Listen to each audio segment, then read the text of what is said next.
Hello student, कक्षा 11 राजनीति विज्ञान में चुनाव प्रतिनिधित्व वाले टॉपिक को अगर हम देखें तो आज ये अंतिम बिंदु है इस चैप्टर का। और चुनाव से संबंधित इस चैप्टर में आज हम पढ़ेंगे चुनाव सुधार। चुनाव में कैसे कैसे सुधार कर सकते हैं। अभी जयपुर शहरी क्षेत्र में नगर निकाय के चुनाव हो रहे हैं, नगर निगम के चुनाव भी हो रहे हैं, उसमें भी ये सारी बातें लागू होंगी। लेकिन हम देश के आधार पर इस चुनाव प्रणाली को यहाँ पर देखेंगे। वास्तव में चुनाव सुधार की हम बात करते हैं तो एक आदर्श पद्धति तो बहुत देखने को मिलती है, लेकिन व्यवहार में उसे लागू किया जा सकता है कि नहीं, ये एक बड़ा चुनाव मुद्दा है, एक चैलेंज का कार्य है। इसमें पहला बिंदु है समानुपातिक पद्धति। भारत ने जो पद्धति अपनाई वो अपनाई सर्वाधिक मत जीत प्रणाली। सर्वाधिक मत जीत प्रणाली। आप जानते हैं सर्वाधिक मत जीत प्रणाली में पक्ष से ज्यादा विपक्षी होते हैं। कहीं ना कहीं जैसे 10% वोट भी मिल सकते हैं, 20, 30, 40, 50 कितना भी परसेंट वोट रेशो मिल सकता है। ज़्यादातर ये रेशो 50 से कम ही रहता है। ऐसी स्थिति में विजेता के पास अपोजिशन वाले ज़्यादा रह जाते हैं। जो जीतने वाला उम्मीदवार है वो कम क्षेत्र का प्रतिनिधित्व करता है। इसका सबसे बड़ा नकारात्मक फैक्टर हमने एमपी में भी देखा, राजस्थान में भी देखा। कई बार मत का परसेंटेज दल को मिलता है ज़्यादा और सीटें मिलती हैं कम। ऐसा बहुत बार हमें देखने को मिला। अभी एमपी में जब शिवराज सिंह जी की सरकार नहीं बनी थी और बाद में वो चेंज हुआ, माधोराव सिंधिया साहब जब आए, वो सरकार बदली। एमपी में अगर देखें तो बीजेपी का वोटिंग और परसेंटेज कांग्रेस से क्या है ज़्यादा, लेकिन सीटें किसको ज़्यादा मिली, कांग्रेस को मिली। इसका कारण क्या रहता है कि बहुत कम अंतर जीत का रह जाता है। किसी सीट पर 1000 वोट रह गए, किसी पे 200 रह गए, किसी पे 500, कहीं 100 से भी कम के आंकड़े रह गए, लेकिन जीत तो जीत है। वोटों का परसेंटेज अगर देखें तो कई जगह बहुत ज़्यादा जो बीजेपी के उम्मीदवार जीतते हैं उनका अंतराल बहुत ज़्यादा था। तो जब वोटों का परसेंटेज हम देखेंगे तो बीजेपी का यहाँ ज़्यादा निकल कर आ रहा है, जबकि सीटें क्या निकल कर आ रही हैं, कम। राजस्थान में भी अगर देखें तो वसुंधरा राजे के नेतृत्व में और गहलोत साहब के नेतृत्व में जब चुनाव लड़ा गया तो बीजेपी का परसेंटेज ऑफ वोट ज़्यादा है कांग्रेस से, लेकिन सीटें ज़्यादा किसे मिली, कांग्रेस को सीटें ज़्यादा मिली। तो ये इस पद्धति की क्या है, एक प्रकार से कमी है। जैसे मान लीजिए इस पद्धति का हम एग्जाम्पल देखें। 4 उम्मीदवार खड़े हुए, ए, बी, सी और डी। इसमें ए में कांग्रेस विजेता, बी में बीजेपी विजेता, और यहाँ भी कांग्रेस और यहाँ भी बीजेपी। बीजेपी का उम्मीदवार जीतकर आता है 1 लाख वोटों से, कांग्रेस का उम्मीदवार जीतकर आता है 50,000 से, और ये वाला जीतकर आता है फिर 1 लाख से, और ये वाला जीतकर आता है 50,000 से, और फिर ई भी हम यहाँ कर लेते हैं। यहाँ भी कांग्रेस का, वो भी कितने से जीत कर आया, 50,000 से जीत कर आया। अब यहाँ एक बहुत अच्छा समीकरण बन गया कि यहाँ पर परसेंटेज ऑफ वोट देखेंगे तो कांग्रेस के परसेंटेज हमें कम नजर आ रहे हैं, जबकि बीजेपी के परसेंटेज क्या आ रहे हैं, ज़्यादा नजर आ रहे हैं, वोट इन्हें मिले ज़्यादा। लेकिन आप देखें सीटें अगर यहाँ निकल कर आई तो कांग्रेस के पास 3 सीटें निकल कर आई और बीजेपी के पास केवल 2 सीटें। जब ये बड़े अंतराल पर आती हैं तो कांग्रेस की सरकार बन जाएगी और बीजेपी सरकार से क्या हो जाएगी, दूर हो जाएगी। तो सर्वाधिक मत जीत प्रणाली में सबसे बड़ी समस्या है कि जितना परसेंट वोट मिलता है उतनी परसेंट सीटें नहीं मिलती। कई बार ऐसा हमने देखा है। तो इसकी जगह कौन सी पद्धति आनी चाहिए, सर्वाधिक मत जीत प्रणाली की जगह समानुपातिक पद्धति आनी चाहिए। इसको हमने बहुत डिटेल से पढ़ा था। समानुपातिक पद्धति की हम बात करें तो इसमें क्या होता है, दल को जितना परसेंट वोट मिला उसी के आधार पर उसे सीटें बांट दी जाती हैं। इसमें दल को चुनाव में सामना करना होता है, उम्मीदवार को नहीं। जबकि इसमें किसे सामना करना होता है, उम्मीदवार को सामना करना होता है। जैसे मान लीजिए समानुपातिक पद्धति में 40% वोट किसी दल को मिले तो 40% से कितनी सीटें बनती हैं उतनी सीटें उस दल को दे दी जाएंगी। तो कुल मिला के इसमें कहा जाए तो वोटों का परसेंटेज बिल्कुल फिक्स होता है और उस परसेंटेज के आधार पर सीटों का आवंटन होता है। तो ये स्थिति उसमें नहीं होगी। जिसे वोट ज़्यादा मिलेंगे, जिसे परसेंटेज ऑफ वोट ज़्यादा मिलेंगे, उसी की सरकार आसानी से बन जाएगी। दूसरा, चुनाव सुधार में अगर हम देखें तो 1/3 मतदान महिलाओं के पक्ष में होना चाहिए, 1/3 सीटें महिलाओं के लिए भी होनी चाहिए। इसका फायदा क्या होगा? इसका फायदा ये होगा कि 50% जनसंख्या जब महिला है तो महिलाओं से संबंधित उत्पीड़न के कार्य हैं, महिलाओं से संबंधित नियम कानून के काम हैं, महिलाओं से संबंधित प्रशासनिक भागीदारी है, उस सब के लिए नियम बनाने के लिए महिलाओं की जब आवश्यकता होती है तो महिलाएं यहाँ आसानी से चुनकर आ सकती हैं। इसीलिए महिलाओं का प्रतिनिधित्व भी हमारे समाज में होना बेहद जरूरी है। लेकिन आज वर्तमान परिस्थितियों में महिलाओं की स्थिति अच्छी नहीं है। चुनाव में महिलाओं की जो सीटें हैं उन्हें निर्धारित करना बेहद अनिवार्य है। अभी वर्तमान में आपको ध्यान होना चाहिए 73वां और 74वां संविधान संशोधन लाया गया है। 73वां संविधान संशोधन ग्रामीण प्रशासन से संबंधित है। ग्रामीण प्रशासन। 74वां संविधान संशोधन शहरी प्रशासन या शहरी निकाय से संबंधित है। आपको याद होना चाहिए जो नगर निगम के चुनाव हो रहे हैं वे 74वें संविधान संशोधन के तहत ही हो रहे हैं। नगर निगम ग्रामीण शहरी प्रशासन का हिस्सा है और 73वें और 74वें संविधान संशोधन में महिलाओं के लिए आरक्षण की व्यवस्था की गई है। 1/3 महिलाओं की सीटें दी जाएंगी। लेकिन आपको ये जानकर अजीब लगेगा कि 90 के दशक से लगातार हम लोग 30 से 40 सालों तक लगातार हम संविधान संशोधन कोशिश कर रहे हैं कि संविधान संशोधन महिलाओं के पक्ष में हो जाए। आप जानते हैं भारत में एक संविधान है और वो संविधान संशोधन केवल संसद ही कर सकती है। आपको ये बहुत अच्छे से ध्यान होना चाहिए। उस संशोधन के लिए हम लगातार प्रयास कर रहे हैं। नरसिम्हा राव साहब ने प्रयास किए, अटल जी ने बहुत बार प्रयास किए, मनमोहन सिंह जी ने बहुत सारे प्रयास किए, नरेंद्र मोदी जी ने बहुत सारे प्रयास किए और जो हमारे राष्ट्रपति प्रतिभा देवी सिंह जी पाटिल साहब थे, पाटिल दादी साहब जिन्हें हम कहते थे, उन्होंने भी बहुत बरकस प्रयास किए। पहली महिला राष्ट्रपति जब वो बने तो उनका मेन फोकस यही था, प्रतिभा देवी सिंह पाटिल साहब का, कि महिलाओं के लिए वो कुछ करके जाएं, क्योंकि वो स्वयं एक महिला थी और इन्होंने महिला आरक्षण बिल पर बहुत ज़्यादा जोर देने की बात कही। वो संसद में लेकर भी आरक्षण को आए लेकिन ये संसद में पास नहीं हुआ।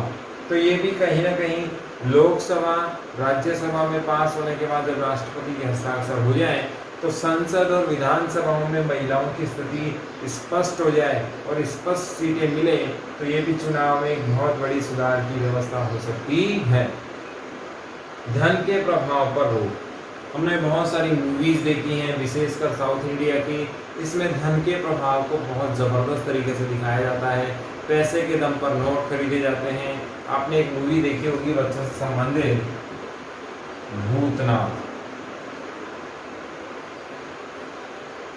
अभी जो इसका शायद सेकंड वर्जन आया है या फर्स्ट, ये मुझे इतना तो आइडिया नहीं है, लेकिन ये भूतनाथ मूवी इसी से संबंधित है। अमिताभ बच्चन जो बहुत बड़े स्टारडम हैं बॉलीवुड के, इन्होंने फोकस किया है कि प्रत्येक व्यक्ति को अपने मतदान को यूज करना चाहिए, मत को यूज करना चाहिए।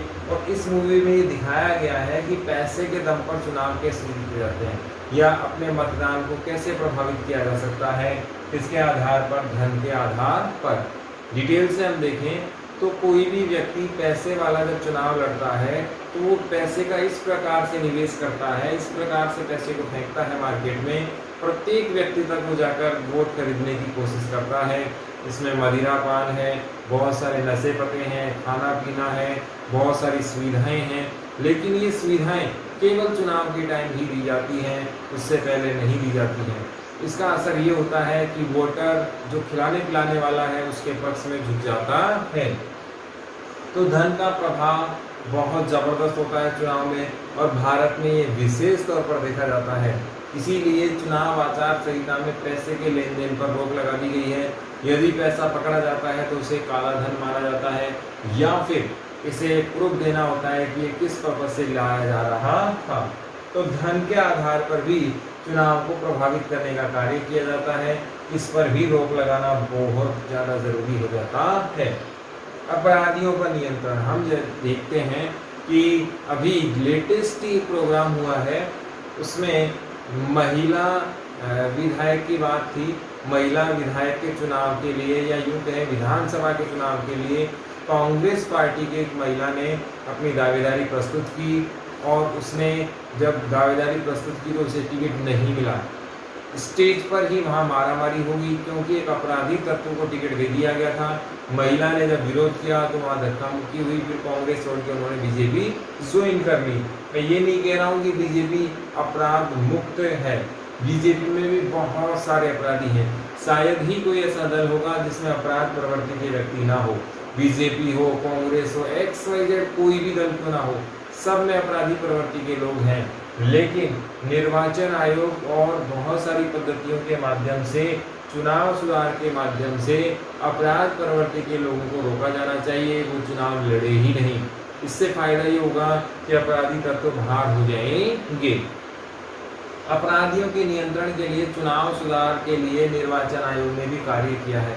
निर्वाचन आयोग ने घोषणा की है कि अपराधी तत्व को या प्रत्येक व्यक्ति को चुनाव से ठीक पहले 2 बार पत्र पत्रिकाओं में, एक बार इलेक्ट्रॉनिक मीडिया में और एक बार प्रिंटिंग मीडिया में। इलेक्ट्रॉनिक मीडिया का मतलब टीवी वगैरह में, और प्रिंटिंग मीडिया का मतलब अखबार में नोटिस देना होगा, नोट छपाना होगा, प्रिंटिंग छपाना होगा कि मेरे प्रति कितने अपराध हैं, अभी चल रहे हैं या कितने हैं ही नहीं। इसकी घोषणा पूरे तरीके से आम पब्लिक के सामने करनी होगी। आम पब्लिक उस नोट को देखकर ही क्या करेगी, जजमेंट करेगी कि वोट देना चाहिए या नहीं देना चाहिए।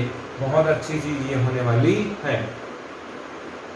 जाति धर्म क्षेत्रवाद पर रोक। आप जानते हैं भारत में जो वोटिंग का परसेंटेज है, वोटिंग का जो आंकड़ा है, सीटों का जो बंटवारा है, उसका आधार क्या होता है, जाति धर्म क्षेत्र होते हैं। प्रत्येक पार्टी ये देखती है कि किसके क्षेत्र में कितने वोट कौन सी जाति के हैं, कौन से धर्म के लोग कहाँ ज़्यादा रहते हैं, कौन से क्षेत्र में कौन से लोग रहने वाले हैं, और कहाँ से कौन जीत कर आएगा। इसे हम कहते हैं सोशल इंजीनियरिंग। प्रत्येक क्षेत्र का डिटेल रखना। यदि किसी बाहुल्य क्षेत्र में, ब्राह्मण बाहुल्य क्षेत्र में अदर कास्ट का यदि कोई व्यक्ति खड़ा कर दिया जाता है तो उसका हारना निश्चित है। ऐसी स्थिति में ब्राह्मण व्यक्ति को ही टिकट देना जरूरी हो जाता है। तो जाति धर्म और क्षेत्रवाद पर भी रोक होना चाहिए, ताकि आसानी से चुनाव में सुधार हो सके। जाति धर्म के नाम पर सही उम्मीदवार का चुनाव नहीं होता है, और बहुत सारे लोग गलत तरीके से चुनकर आ जाते हैं। इसमें अगला देखें, दलों की प्रक्रिया में सुधार। अब ये भी बहुत इम्पोर्टेंट है। यहाँ पर दलों के आंतरिक व्यवस्था को भी देखना चाहिए। जैसे बहुत सारे दलों में परिवारवाद देखने को मिलता है, बहुत सारे दलों में अपने सहयोगियों को आगे बढ़ा दिया जाता है, बहुत सारे दलों में वास्तव में योग्य व्यक्ति को आगे नहीं बढ़ाया जाता। मैं ये नहीं कह रहा हूँ कि कुछ ही दल ऐसे हैं, लगभग सभी दलों में ऐसा होता है। मुख्य उदाहरण अगर हम देखें तो कांग्रेस का इसमें हमें उदाहरण देखने को मिलता है। कांग्रेस पार्टी में प्रधानमंत्री पद, या यूं कहें बहुत ऊंचे पदों पर सामान्य आदमी का पहुंचना असंभव नजर आ रहा है। क्यों? इसमें आंतरिक लोकतंत्र नहीं नजर आता है, यानी कि जो वास्तव में कार्य करता है वो आगे नहीं बढ़ पाता है, और जो कहीं ना कहीं दमनकारी नीतियां हैं, या कहीं ना कहीं विशेष जो प्रोत्साहन व्यक्ति होते हैं या विशेष चापलूकास व्यक्ति होते हैं, वो बहुत आगे बढ़ जाते हैं। जैसा कि बीजेपी में भी अभी नजर आ रहा है। बीजेपी पे आरोप लगते हैं कि अभी वर्तमान में 2 ही लोग शासन चला रहे हैं, अमित शाह जी और प्रधानमंत्री नरेंद्र मोदी जी। सत्ता का केंद्रीकरण इन्हीं के आसपास नजर आता है, जो सही चीज नहीं है, क्योंकि लोकतांत्रिक दल में, लोकतांत्रिक व्यवस्था में दलों को भी लोकतांत्रिक प्रक्रिया अपनानी चाहिए। केंद्रीकरण नहीं होना चाहिए शक्ति का, सभी लोगों को शक्तियां मिलनी चाहिए, शासन में हिस्सेदारी मिलनी चाहिए, सभी के सहयोग से काम होना चाहिए। तो दलों को अपनी आंतरिक प्रक्रिया में बहुत ज़बरदस्त सुधार की आवश्यकता है। हमारे यहाँ दलों में टिकट पर भी चुनावी राजनीति होती है। टिकट पर बहुत बड़ा चंदा लिया जाता है, डोनेशन लिया जाता है, अपने लोगों को आगे लाया जाता है, या यूं कहें टिकट लेने के लिए दल बल और धन की आवश्यकता होती है। जब कोई दल अपना टिकट देता है तो उसमें सारे फैक्टर्स देखता है, ये सही चीज़ नहीं है। ज़्यादातर नेता पार्टी से इसलिए दूर हो जाते हैं क्योंकि उनके सहयोगी अपने परिवार वालों को टिकट पार्टी नहीं देती। इसका प्रमुख उदाहरण बीजेपी के जसवंत सिंह है, जो भारत सरकार का एक बार चेहरा होते थे, या यूँ कहें अटल बिहारी वाजपेयी में जसवंत सिंह एक प्रकार से बहुत पावरफुल व्यक्ति थे। भारत के राजस्थान के बाड़मेर जिले से संबंधित ये थे, लेकिन विधायक के चुनाव में वसुंधरा राजे के इसी कार्यकाल में अगर देखें, अशोक गहलोत साहब के इसी कार्यकाल में देखें, तो जब इन्होंने बीजेपी से टिकट मांगा तो बीजेपी ने इनको टिकट नहीं दिया। कारण क्या था? इन्होंने जिन्ना को कहीं न कहीं समर्थन किया था। इन्होंने कहा कि जिन्ना पार्टीशन के लिए जिम्मेदार नहीं है, और फिर इनका आलोचना भी बहुत तगड़ी हुई थी, पार्टी से ये दूर भी रहे। लेकिन अटल बिहारी वाजपेयी और आडवाणी के बेहद नज़दीक होने के कारण इनको पार्टी में सह सम्मान वापस ले लिया गया।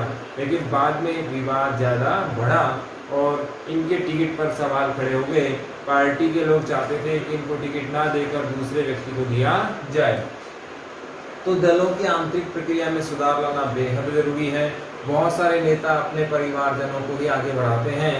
जैसे बहुत सारी पार्टियों को हम देखते हैं तो उनके बेटे, उनके परिवार के लोग ही आगे बढ़ते हैं, इसके अलावा किसी को ऑप्शन आगे नहीं मिलता है। राजस्थान में देखें तो पायलट साहब की स्थिति ठीक ऐसी ही है। पायलट साहब बहुत ज़बरदस्त लीडर, और इन्होंने राजस्थान सरकार बनाने में अहम योगदान निभाया था, लेकिन वास्तविक व्यवहारिक रूप में इन्हें शक्तियाँ नहीं मिली। ऊपर मुख्यमंत्री का पद जरूर मिला, लेकिन व्यवहारिक रूप में इन्हें कार्य करने का मौका नहीं मिला। इस प्रकार की स्थितियां दलों को हाशिए पर ला देती हैं, किनारे पर ला देती हैं। चुनावी घोषणा पत्र पर जोर, ये भी एक बहुत इंपॉर्टेंट चीज है, क्योंकि प्रत्येक दल के लिए चुनावी घोषणा पत्र इंपॉर्टेंट होता है। चुनावी घोषणा पत्र के आधार पर मतदाता ये तय करता है कौन से दल को लाना चाहिए और कौन से दल को नहीं। ये तय करने का काम कौन करता है? मतदाता करता है। कोई भी मतदाता किसी भी दल को चुनने से पहले उसके वादे, घोषणा पत्र, अंग्रेजी में जिसे मैनिफेस्टो कहते हैं, उस पर विश्वास करता है। चुनाव सुधार के लिए, या यूं कहें चुनावी घोषणा पत्र के लिए, या निर्वाचन आयोग के द्वारा ये निश्चित करना चाहिए कि जितने भी हमारे यहाँ दल उपलब्ध हैं, इन सब को ये निश्चित कर दिया जाना चाहिए कि जो जो आप घोषणा करेंगे, जितनी भी घोषणा चुनाव पत्र में आपके द्वारा की जाएंगी, उन घोषणा पत्र को लागू करने की निश्चित समय सीमा आपको बतानी होगी। प्रत्येक व्यक्ति जब वोट डालने जाता है तो उस चुनावी घोषणा पत्र को माइंड में रखता है कि ये पार्टी आएगी तो ऐसा ऐसा करेगी, और इसी के आधार पर क्या होता है? मतदान होता है। लेकिन जब सरकार बन जाती है, वादे पूरे नहीं होते, तो वो अपने आप को ठगा हुआ महसूस करती है। कहीं ना कहीं वो अपने आप को अब असहाय महसूस करती है। उदाहरण के लिए मोदी जी ने कहा था कि मनमोहन सिंह जी की सरकार रोजगार देने में सफल नहीं हुई, लेकिन वर्तमान में अगर देखा जाए तो मोदी जी की भी सेम स्थिति है। इन्होंने जो घोषणा पत्र में रोजगार को लेकर वादे किए थे, मैं ये नहीं कह रहा सरकार है सफल है, विदेश नीति इनकी बहुत अच्छी है, कोरोना में काम इन्होंने बहुत ज़बरदस्त किया है, और भी बहुत सारे मुद्दों पर ये सरकार बहुत अच्छी है। जीडीपी इन्होंने संभाल ली, अंतर्राष्ट्रीय धरातल पर इतना क्रेज होने के बाद भी कहीं न कहीं इनकी जो असफलता का ग्राफ नज़र आ रहा है वो बेरोजगारी पर आ रहा है। ये भी ठीक है, कोरोना में जॉब्स गई है, लेकिन इससे पहले भी इनका ग्राफ सही नहीं था रोजगार के मामले में। ऐसे ही हम कांग्रेस की बात करें तो कांग्रेस का मेन जो एजेंडा था आने का राजस्थान में, वो था चुनावी घोषणा पत्र में इन्होंने कहा कि हम आते ही कर मुक्त कर देंगे, किसान का कर्जा माफ़ कर देंगे, लेकिन वो कितने कर्जे माफ़ हुए इसका कोई रिकॉर्ड है ही नहीं। राहुल गांधी जी ने कमिटमेंट किया था और बाद में वो पूरा नहीं हुआ। तो कहीं ना कहीं चुनावी घोषणा पत्र 100% लागू करने की बाध्यता होनी चाहिए। इसमें चाहे कांग्रेस हो, चाहे बीजेपी हो, चाहे कोई अन्य पार्टी, कोई भी इस पर जोर नहीं देती। सभी राजनीतिक दल सब बराबर हैं। जब विपक्ष में होते हैं तो एक दूसरे पर आरोप लगाते हैं, जब इन्हें सत्ता मिल जाती है तो वो भूल जाते हैं कि हमने क्या कमेंट किए थे। ऐसे में सबसे अच्छा ये रहे कि इनके जो रिकॉर्डेड भाषण है वो इनको दिखाए जाएं कि मोदी जी आपने ये वादे किए थे, गहलोत साहब, राहुल गांधी जी आपने ये वादे किए थे, इन वादों पर अब आपका क्या ख्याल है? क्योंकि चुनावी घोषणा पत्र में आपने बड़े बड़े वादे कर दिए थे जनता के सामने, अभी आपकी जब सरकार आ चुकी है तो इन्हें अमल में लाने के लिए आप क्या कर रहे हैं? ऐसी स्थिति में बहुत ज़बरदस्त विकास होगा और कोई भी दल जिम्मेवार बनेगा। मैं ये नहीं कह रहा हूँ कि गहलोत साहब की सरकार अच्छी नहीं है, मोदी जी की सरकार अच्छी नहीं है, विषम परिस्थितियाँ आज चल रही हैं, लेकिन इसके बाद भी जिम्मेवार शासन होना बहुत ज़रूरी है। जनता के सामने प्रकट होना बहुत ज़रूरी है, जनता के प्रति जिम्मेवारी समझना बहुत ज़रूरी है। और जिस जनता ने आपको पैसा दिया है, प्रभु सत्ता दी है, प्रशासन दिया है, उस जनता के लिए आप भी जिम्मेदार होने चाहिए। और शासक नहीं, जन सेवक सरकार को बनना चाहिए। और सेवक का काम होता है केवल सेवा करना, ना कि निर्देशन देना। हमारे यहाँ निर्देशन का कार्य सरकार कर रही है जो सही चीज़ नहीं है। आम जनता की भलाई जब ही हो सकती है जब चुनाव सुधार हो सके। तो सवाल क्या बना यहाँ से, चुनाव सुधार के लिए कौन कौन से कार्य किए जा सकते हैं? तो इसमें क्या किया जा सकता है? सर्वाधिक मत जीत की जगह कौन सी पद्धति लानी होगी? समानुपातिक, 1/3 महिलाओं की सीट होनी चाहिए। 73-74 संविधान संशोधन में लाई गई है। पंचायती राज और शहरी निकाय में ऐसा हुआ है। धन के प्रभाव पर रोक, जिससे क्या रुकेगा? भ्रष्टाचार भी रुकेगा। अपराधी लोगों पर नियंत्रण, चुनाव नहीं लड़ने देना है। जाति धर्म क्षेत्रवाद पर टिकट बांटने पर क्या लगे? रोक लगे। दलों के अंदर जो पद दिए जाते हैं, टिकट दी जाती हैं, बहुत सारे काम दिए जाते हैं, उस प्रक्रिया में भी लोकतंत्र आना चाहिए। सभी लोग मिलकर निर्णय लें, कोई एक व्यक्ति निर्णय नहीं ले सकता। चुनावी घोषणा पत्र जो चुनाव से पहले जारी किया जाता है, उसकी बाध्यता को लागू किया जाए कि ये कार्य आपको करने ही होंगे, तभी चुनाव में सुधार संभव हो सकता है। यहाँ हमारा चुनाव से संबंधित चैप्टर भी होता है समाप्त।